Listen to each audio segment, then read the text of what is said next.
Today, I would like to talk about the world moving toward system change. So, why do we need system changes?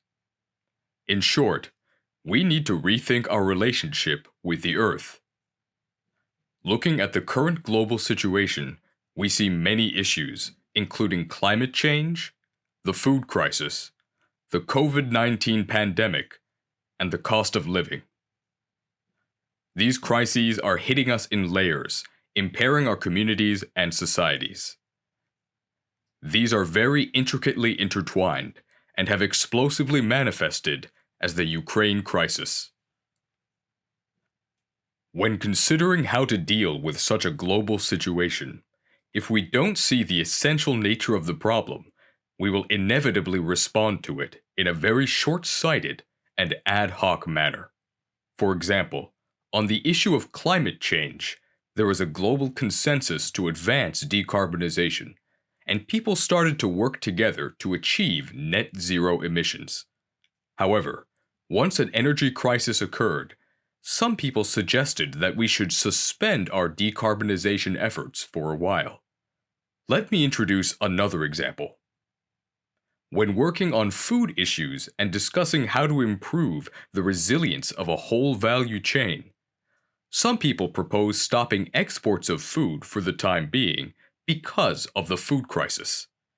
As seen in these examples, we often see situations where a long-term solution goes wrong by getting entangled with short-term, ad hoc responses. So, what is most important in such a multi-layered and multifaceted crisis? And, towards this aim, what kind of framework should we use to achieve required system changes? Today, I would like to talk about these challenges, and I hope that you come to gain an understanding of the issues we currently face. First, I would like to talk about the global environmental crisis. When thinking of a global environmental crisis, many of you may think of climate change. In fact, the global environmental crisis is not only about climate change. Of course, climate change is a symbolic example of problems that have become apparent today, but it is rather important that a fundamental conflict is occurring between our economic system and the Earth's natural systems. I would like to discuss this conflict first. This figure shows the ambient temperature of the Earth and how it has changed over the past 100,000 years or so. It is said that it has been 4.6 billion years since the birth of the Earth and more than 200,000 years since the appearance of Homo sapiens. When looking at the temperatures on the Earth through this 100,000-year period, as we know from the fact that humans have survived through several severe ice ages and other cold periods, the ambient temperature shows very volatile fluctuations. Not only are temperatures very up and down, but such fluctuations generally occurred in a range of low temperatures. Only in the past 11,700 years, which is the period circled in green, have temperatures stabilized within a very warm range, which is very unusual throughout the 100,000-year period. Geologists call this 11,700-year period the Holocene, a remarkable period in the history of the planet. It is during this Holocene period, with its stable and warm climate, that human civilization has flourished. Once a warm and stable climate was secured, agriculture began. Until then, people lived by hunting and gathering, but when it became possible to predict when and where to sow seeds and when it would rain, agriculture became possible. Once agriculture was established, people began to settle down, and they began to gather and live in cities. Then the division of labor started. The energy revolution took place. Mass production methods were developed, and modern economic growth began. This is how humans lived throughout history. Conversely, our current civilized society doesn't know any period other than the extremely blessed Holocene period. The global problem that we currently face, however, is that we may be giving up the benefits of the Holocene, an extremely rare, historically unique period, through our own economic activities. This is the first point. Please take a look at these charts. Since the Industrial Revolution, especially around the middle of its heyday, around the end of World War II, economic growth has been actively accelerated in different ways. Whether measured in terms of population, GDP, trade investment, or various infrastructures, you can see from the red picture on the left that everything has accelerated rapidly. However, this rapid acceleration did not occur without cost. As you can see in the charts in green on the right, this rapid acceleration was achieved with significant environmental burdens in various forms. The economic system that humans have constructed has been working while causing such burdens on the global environment. A group of some Earth system scientists has academically considered how long this human economic system can continue operating as is. In 2009, they proposed a concept called planetary boundaries. Earlier, I mentioned the rare, favorable Holocene environment. Through the processes underlying such a stable and resilient Earth system of the Holocene epoch, the research team has identified 9 domains and has attempted to analyze economic activities and evaluate how close we currently are to the limits of our home planet in relation to those domains. The planetary boundary concept was revised in 2015, and what is shown here is the 2015 version. The content is being further revised with the recent introduction of the chemical pollution domain. In a significant portion of these 9 domains, we have crossed the set boundaries, which are beyond the stable safety zone. In fact, this figure shows that we may have entered the zone of uncertainty, which is beyond the Holocene conditions, and that we may already be at the point of no return. That is what this figure indicates. Although there are some domains within safe levels that remain in green, more and more domains are turning red, and the domain of climate change is reaching a very dangerous point. The domain of biodiversity is in the worst shape, and the chemical pollution and other domains also indicate bad situations where the global environment will continue to be destroyed if things continue as they are. This is the concept of planetary boundaries.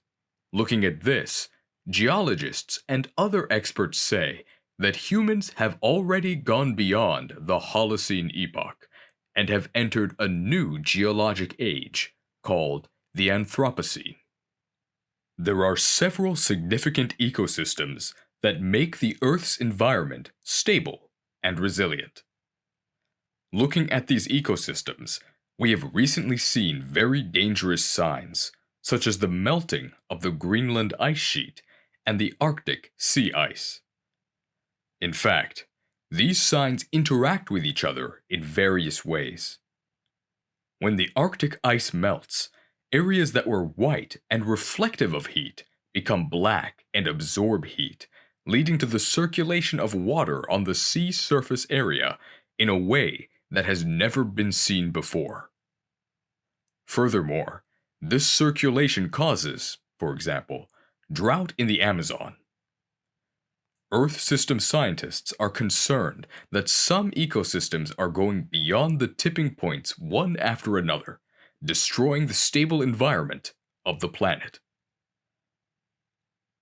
The research team has reported, in their new findings, that humans are currently passing this stable Holocene and are entering the Anthropocene. If we continue our inaction, we will fall headlong into the hothouse Earth, akin to a burning hell. Then, not only will temperatures rise, but it is feared that our living environment will continue to deteriorate in various ways. For example, the sea level would rise. Crops that used to be grown and harvested would no longer be able to grow, and natural disasters we face could become more devastating. I believe that the basic proposition when considering system change is how to maintain the stability of the global environment in a way that is close to that of the current Holocene era. Not only Earth system scientists and nature lovers, but also others are concerned about the stability of the Earth system. People in the business sector have started to recognize that this is actually a very big crisis. These data are from the Global Risks Report, which is annually released in January, although the year 2022 was an exception, just before the annual Davos meeting. The report asks business leaders around the world what they perceive to be major risks. The bottom of the list shows data from 2012 and more recent data as you go up. The data show that financial risks and economic risks were very large in the initial years, but that the global environmental risks, which are shown in green, have gradually risen. In particular, 2020 was a landmark year in which, for the first time, the top 5 risks in the minds of business leaders were all environmental-related ones.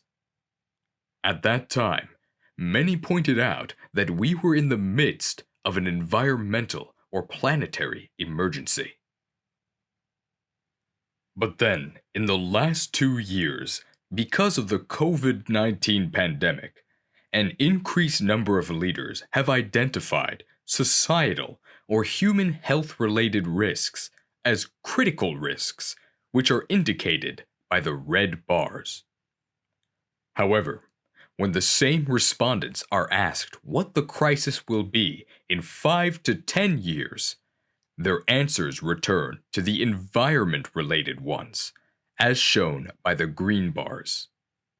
Seen here, there is a strong perception that global environment-related risks are the biggest risk factor for business people. The summary thus far is that the global environmental issues that are occurring now, in particular, climate change, loss of biodiversity, water scarcity, and ocean-related issues, are basically results of our economic system colliding with something like a capacity limit of the Earth system, causing strain on various aspects. The fundamental solution for such issues, then, should be to change our economic system itself. Simply put, we have destroyed the Earth system, and it is now our turn to change ourselves. However, it should be noted that scientists say that we have only about 10 years to put this system change on track. In other words, you may have heard about the 2-degree or 1.5-degree target in the Paris Agreement. If we really want to achieve the 1.5-degree target, the amount of carbon that can be emitted in the future has been determined. If we want to manage the carbon emissions against the target properly, we need to achieve carbon neutrality by 2050 or so. In order to get on track to achieve this goal, significant system changes will be necessary, and it is thought that there are probably only about 10 years left to achieve this goal. I would now like to discuss a question. How can we make such system changes happen? Various people around the world are working on this issue, and very important international agreements were reached in 2015. One is the Paris Agreement on Climate Change, and the other is the Sustainable Development Goals, SDGs. At the root of both agreements, there is a sense of urgency which has been fostered across the world that our future will be threatened if the economic and social systems remain as they are today. But if we look at the 17 SDGs separately, we will not grasp their true meaning or may not know what actions to take. Therefore, environmentalists often describe these systems and frameworks as a three-tiered wedding cake, as shown in this figure. The bottom layer cake corresponds to the global environment, so it includes issues such as biodiversity, climate, water, and so on. This is exactly the requirement for planetary boundaries, and only by firmly safeguarding this bottom layer, namely planetary boundaries, can the layers above them, such as an inclusive society and a sustainable economy, be stably supported. Once the bottom layer is destroyed, the middle and top layers become a pie-in-the-sky fantasy. This figure represents such a concept. In fact, the University of Tokyo's Center for Global Commons, CGC, which I am currently leading, is a center that considers how we can safeguard the bottom layer. This concept figure also serves as a very important framework for us.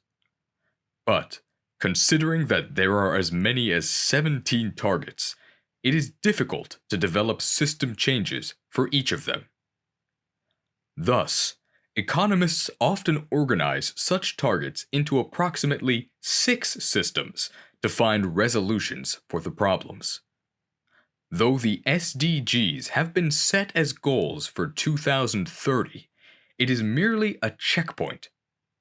In the planetary boundary diagram you saw earlier, how should we change our economic and social systems to achieve sustainable and stable prosperity in 2050? That is the next challenge. Although there are a variety of ways to identify systems so that all targets are covered, I believe that this is the most commonly used one. 6 systems are proposed here. The item at the bottom on the far right represents decarbonizing of the economy. To achieve decarbonization, what transitions should the energy sector achieve? The next item, food-related systems, addresses the question of how to realize a more circular food system, despite our food production and consumption having become a very big problem for the global environment. The item above it indicates the issues of urban cities. Currently, 70 to 80% of economic activity and 70 to 80% of greenhouse gas emissions are coming from urban cities.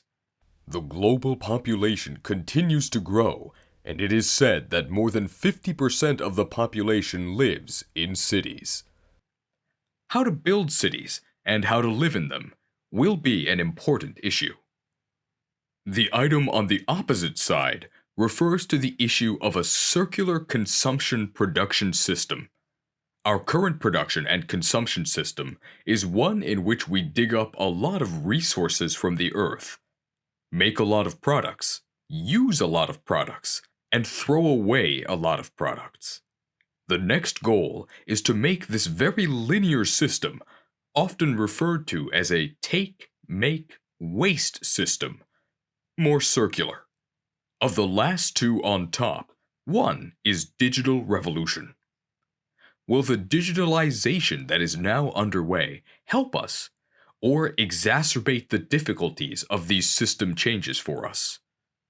That will depend on how we make use of it. However, at the end of this system change, I think it all comes down to the importance of human resources and whether our human resources are sufficient to achieve this kind of change. Let me explain a little bit about the global commons here.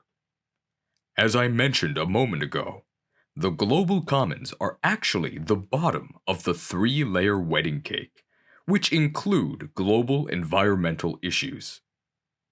Our center specifically refers to a stable and resilient Earth system with the term global commons.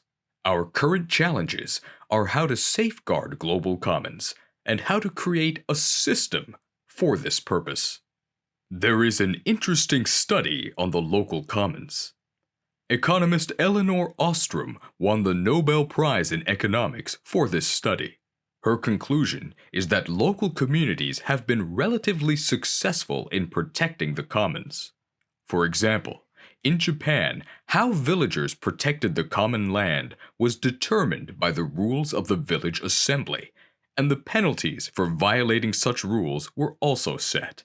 However, what was most important was that everyone shared a sense of who the members of the village were and how beneficial it was for them to observe the common land's established rules. There was a sense of belonging, and there was also a kind of social contract that included penalties for failure to properly observe the rules. The local commons have been protected because of these things, but the problem currently faced, I believe, is that even if we protect the commons globally, we will not be able to build a mechanism to protect the global environment. The Commons Center is trying to identify ways to create exactly that mechanism. We have been working on, for example, the Climate Change Treaty. This is an expression of the wisdom and efforts of the international community to protect the global commons.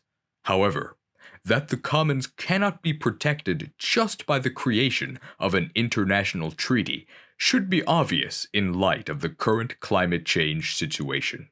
Therefore, in order to protect the commons, it is necessary to consider mechanisms other than treaties alone. This is the kind of research we are conducting at the Commons Center.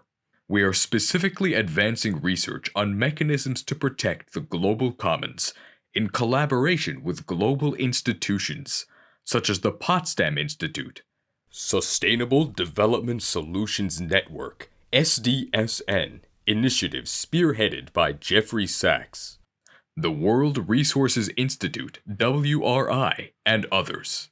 This is one of the results. We call this a 4x4 matrix. As I mentioned earlier, there are roughly 6 system transformations that need to be made. In particular, the economic system needs to be transformed in terms of the energy system and the decarbonization of the economy as a whole, followed by the food system to make land, water, and biodiversity more sustainable, and to make linear production and consumption more circular. Then, the design and use of cities needs to be made more environmentally friendly. Approximately 4 such system changes are important. What is more important, then, is how to make those system changes happen. We believe that the most important point of this study is the vertical axis of how to promote system change. We have identified these as common encouraging elements across different systems, and we call them action levers, or enablers. For one thing, when it comes to governance on the vertical axis, it is still important to have a shared vision. The 2015 Paris Agreement was an international commitment by the world to ongoing decarbonization. Since then, energy transitions have made significant progress. A grand vision shared by the world will probably be a very powerful force in driving system change.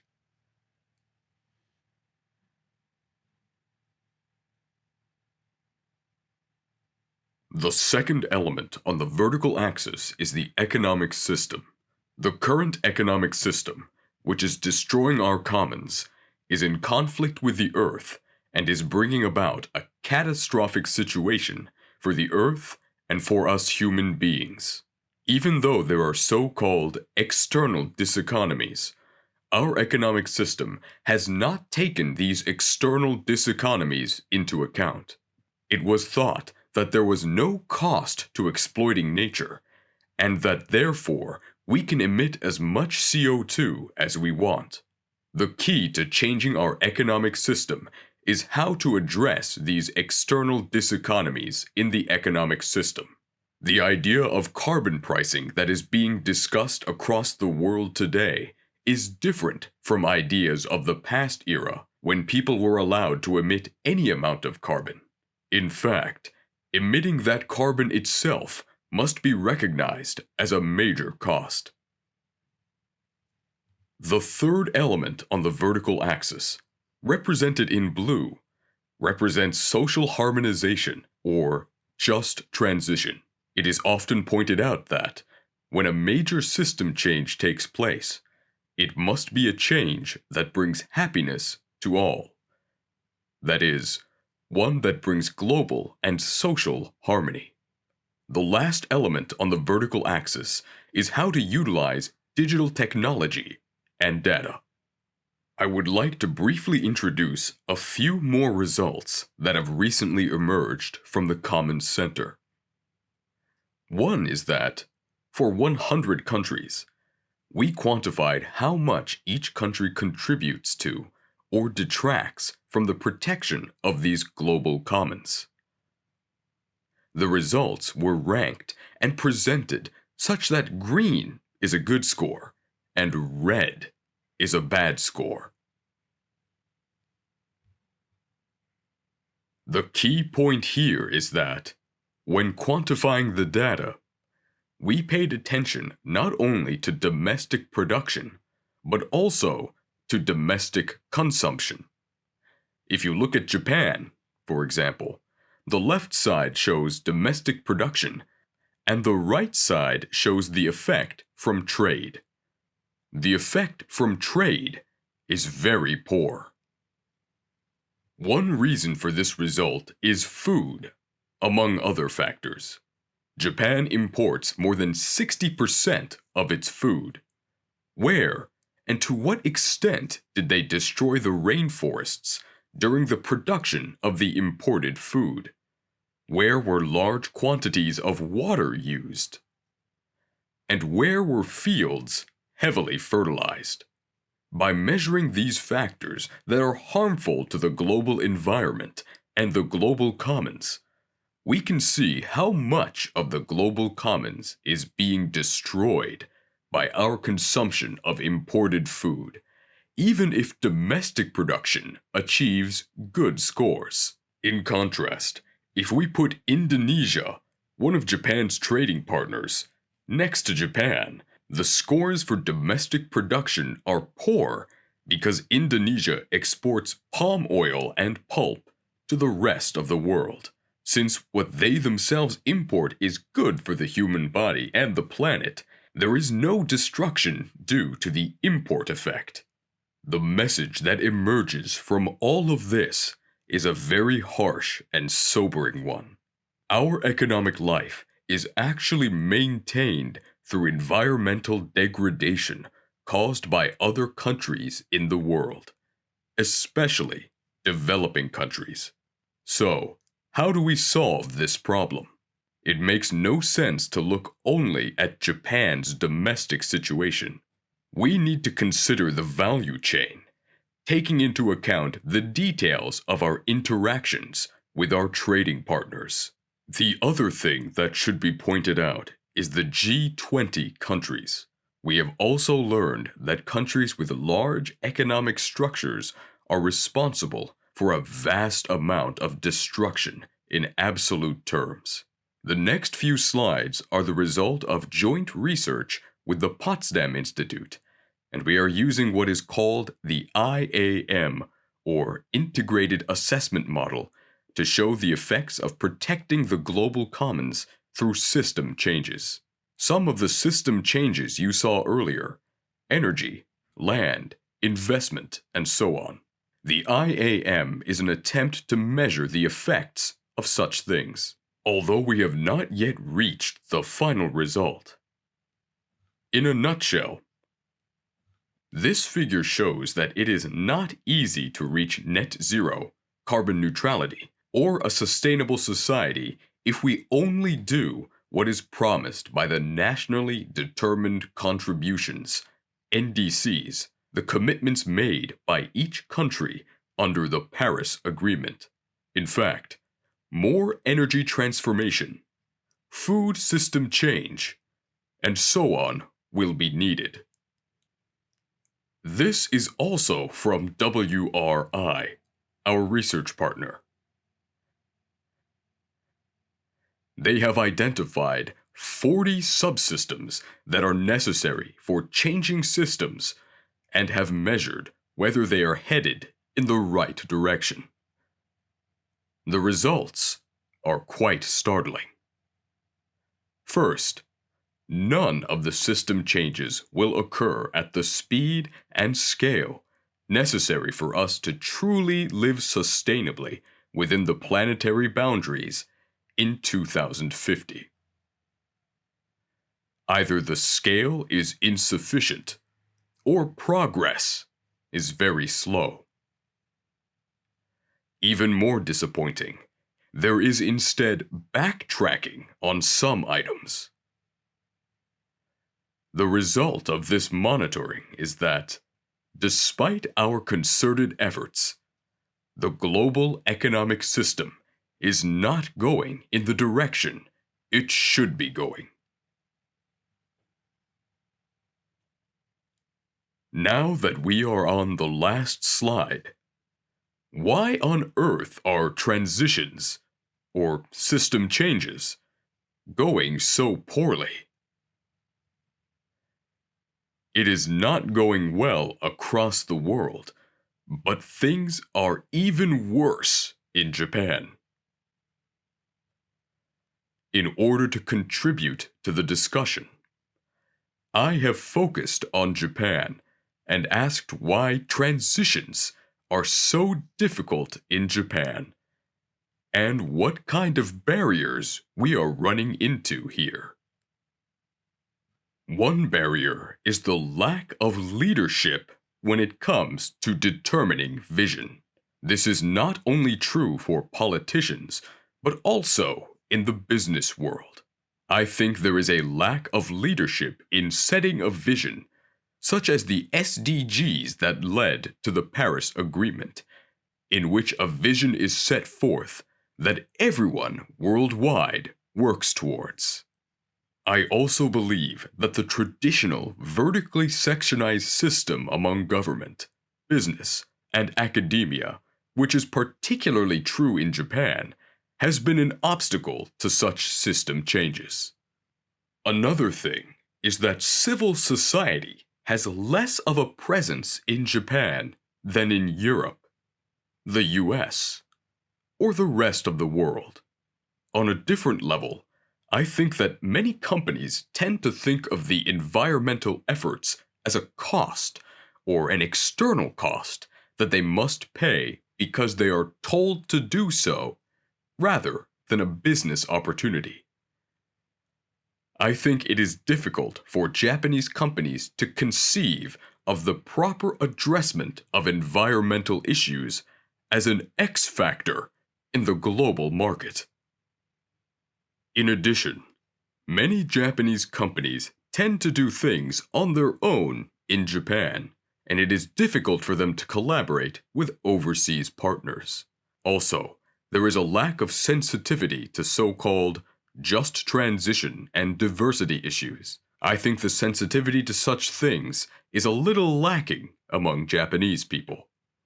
Unfortunately, indifference to environmental issues itself basically means that there is still a low level of willingness in Japan to confront and understand what is happening in the world today and how it relates to oneself. When surveyed globally, Japanese people sometimes answer that they are environmentally friendly. But, in reality, they aren't. Indeed, many of them tend to pay no attention to environmental issues or tend to view environmental efforts as a burden because such efforts would lower their quality of life.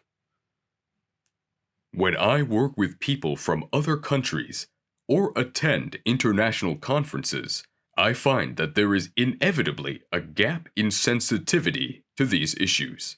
In such situations, it is becoming more and more important to promote awareness of these issues through activities such as GX. Together with you all, I believe that such attempts are becoming more and more important, which is why I participated in today's lecture.